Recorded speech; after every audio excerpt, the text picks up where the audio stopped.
Hi guys! Magandang gabi. Welcome back po dito sa Gandara SRU channel for Showbiz Update. Andito na naman nga po akong muli nagbabalik ang nagmamaganda ninyong kachismosang Kim Pao upang maghatid sa inyo ng latest update and fresh happenings patungkol kay Kim Chiu and Paolo Avellino.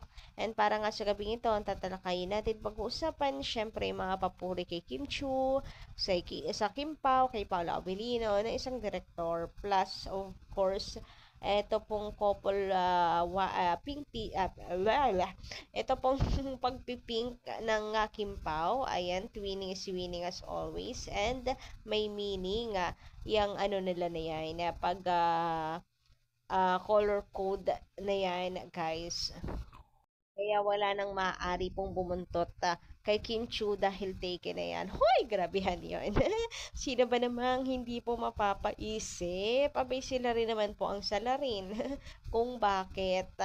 At the same time, pag-uusapan din nga natin ang Valentine's Day ng Kim Pao na kung saan abay si Paolo Avellino mukhang ano talaga siya. Yung masaya ang Valentine's niya. Abay, kita rin naman talaga natin. Siyempre, di ba't may pahabol pa nga naganap sa ang Kim Pao. Extended yung kanilang date. Charot But anyway, before that, bago natin yan talakayin lahat, sa mga hindi pa po nakaka-subscribe dito sa ating channel, maaari lamang na pindutin po ninyo ang subscribe button at notification bell na nandyan sa baba para mag-updated ka at ma-notify ka tuwing may bago tayong chika at balita hinggil sa Kim Pao. Basta mga chika at balita na may kinalaman po kay Kim Chiu and Paolo Avellino, sagot na natin yan.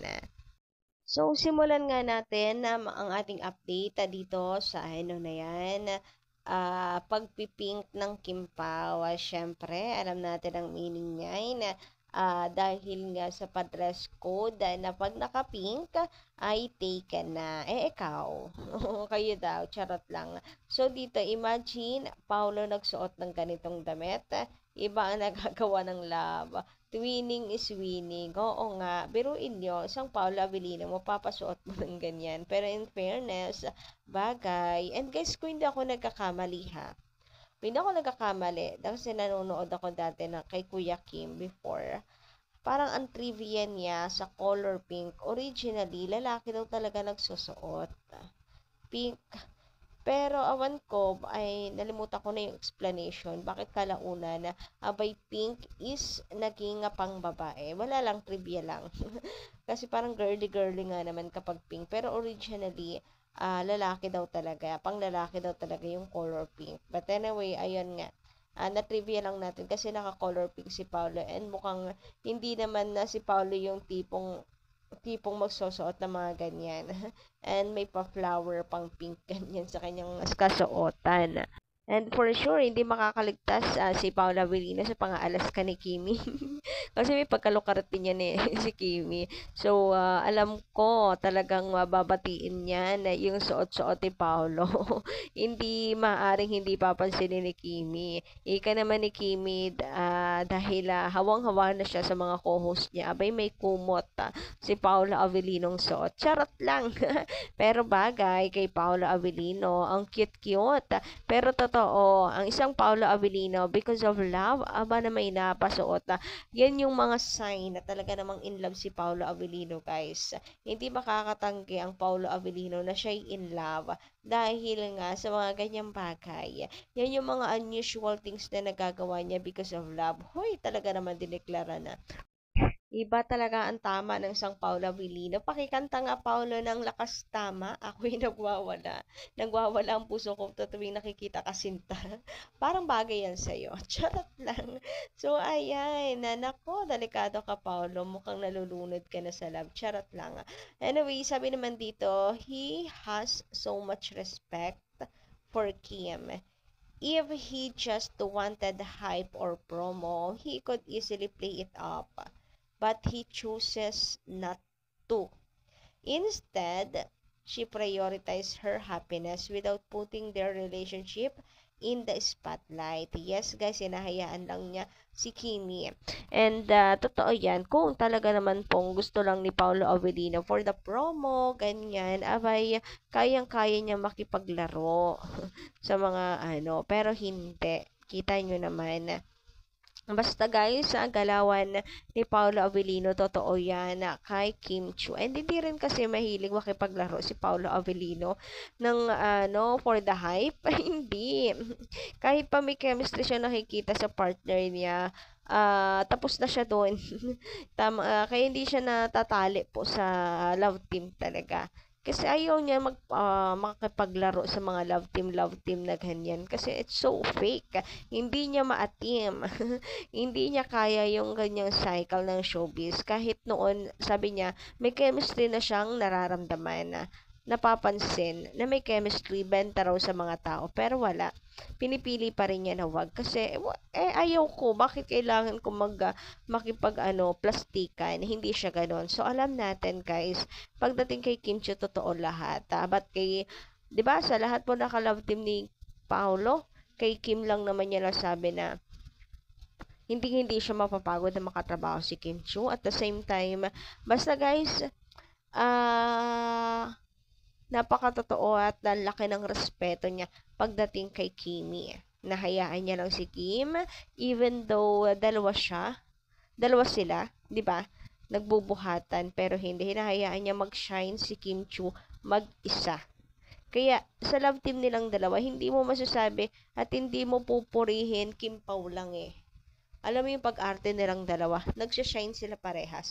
Hindi lang dahil may chemistry. Ba't mapupuri mo sila? Galing ni Kim Chiu, nagsashine si Kim Chiu alone, nagsashine si Paolo Avellino nang siya lang, and then of course yung chemistry nilang dalawa.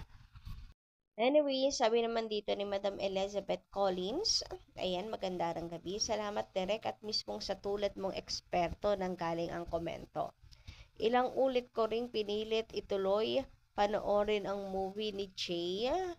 Di ako ma-impress sa acting. Tinapos ko yung Lavender Field dahil kay Jody Santa Maria. So, ayan. Mukhang sports naman si ating.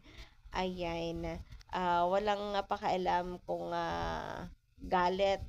Kung, ano ba? Bakit kasi kinakailangan natin magalit? Hindi naman need. I mean, kahit hindi niya bet, pinapanood pa rin. Sport lang talaga.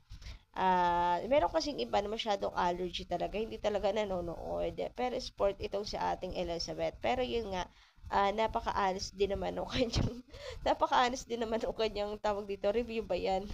Yung opinion na hindi daw talaga siya ma-impress. But anyway, about sa Kim Pao, talagang na-highlight nga ni Derek doon yung galing husay ni Kim and Paolo sa pag-arte. Talaga na-catch ni Kim Chiu yung attention niya. Napakahusay naman daw talaga. Plus yung chemistry nilang dalawa, abay, mas lalo nang nakapagpa-boom sa kanilang dalawa.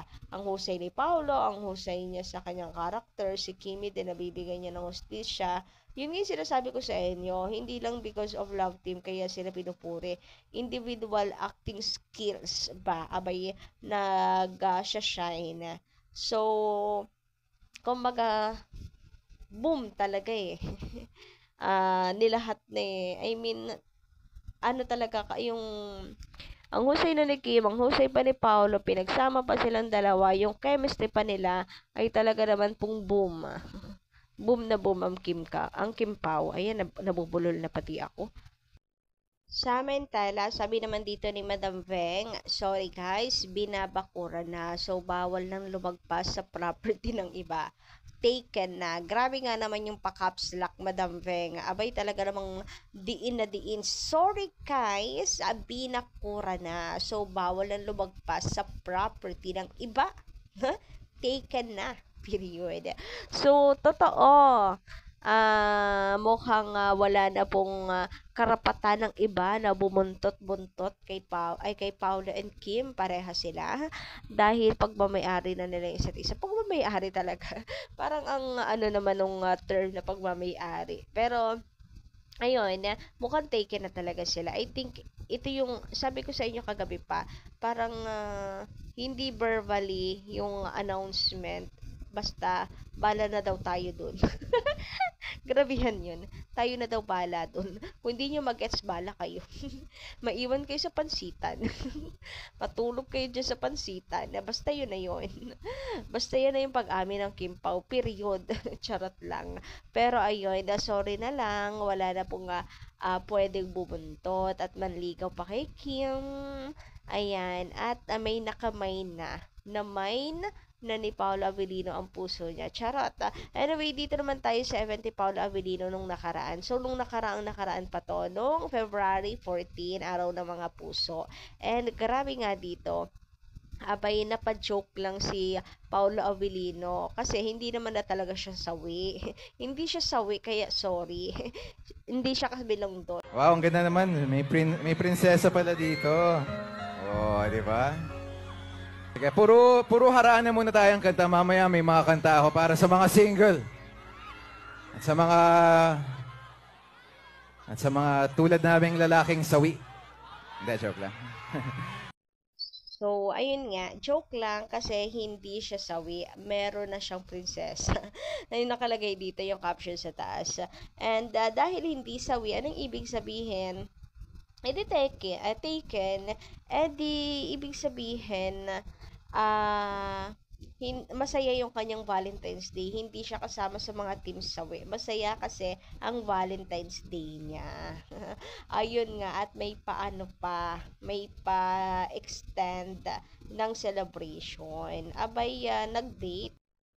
Sorry guys, pero hindi pa rin ako nakakaahon dito. Ang dami naman po kasi talagang ayuda ngayon. Abay, tabon na tabon tayo. But anyway, hanggang dito lang muna ating update. Maraming salamat po sa inyong pakikinig. And don't forget to click the subscribe button and notification bell para po sa iba pang mga balita. Maraming salamat.